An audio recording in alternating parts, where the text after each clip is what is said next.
The engines were finding life difficult. Workmen were mending the viaduct on the main line. The arches needed strengthening. The Fat Controller did not want to close the railway while the work was done, and so repairs took a long time.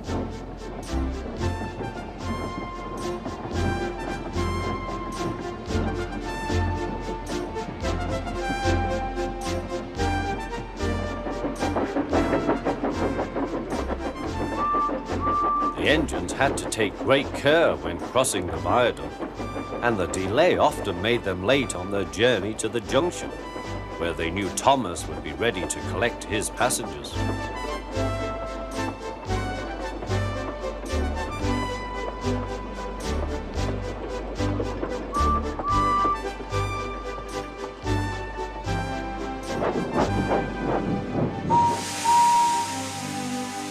Thomas grew crosser and crosser. "Time's time," he grumbled. "Why should I keep my passengers waiting while Henry and James dawdle about all day on viaducts?" "Don't blame me," snorted Henry. "If we hurried across the viaduct, it might collapse, and then you'd have no passengers at all. What would you do then?"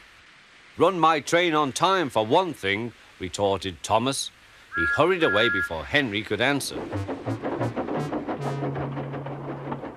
Bertie was impatient too.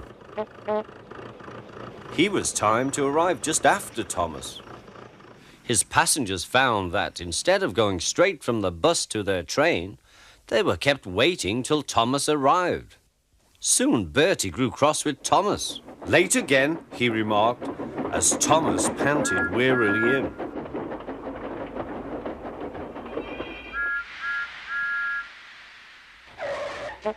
"We may be friends, but I thought you could go fast, Thomas. It's time we had another race. I reckon I could beat you now." Thomas let off steam loudly. "Rubbish," he hissed fiercely. "It's those mainline engines. They dither about on their viaduct and then blame the Fat Controller's workmen. It's just an excuse for laziness, if you ask me."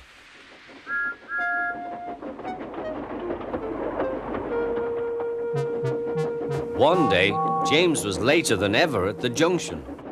"I'm sorry, Thomas," he puffed. "I was held up at the station, and the viaduct made it worse." "It's lucky for you I'm a guaranteed connection," grumbled Thomas. Before James could answer, he puffed importantly away. Come along," he panted to the coaches. Annie and Clarabel did their best, but Thomas soon found that he couldn't save much time. Suddenly, Thomas saw Bertie ahead. His radiator was steaming.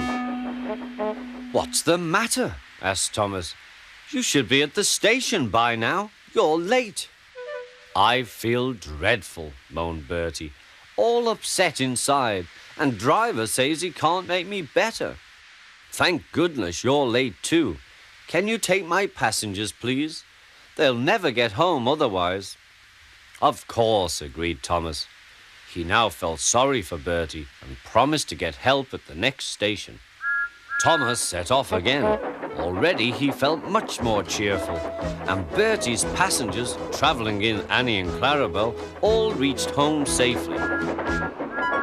When Bertie was better, he came to thank Thomas. "I am sorry I teased you about being late," he said. "That's all right," said Thomas. "I'm glad I could help. There are times when being late isn't such a bad thing after all."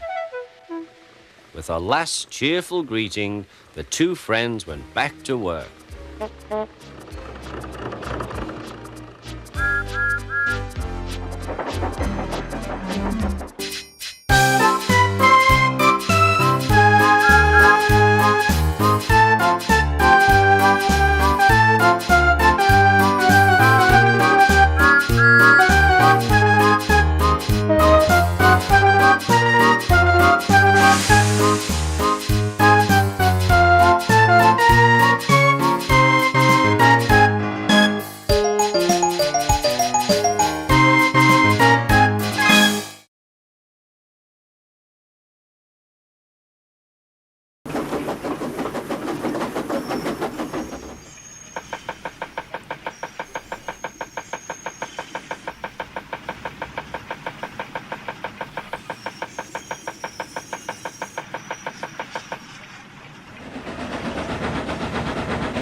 What?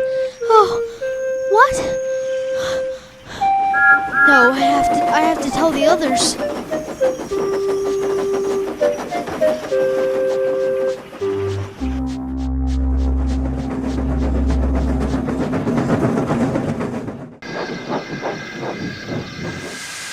Engines, I have some sad news today.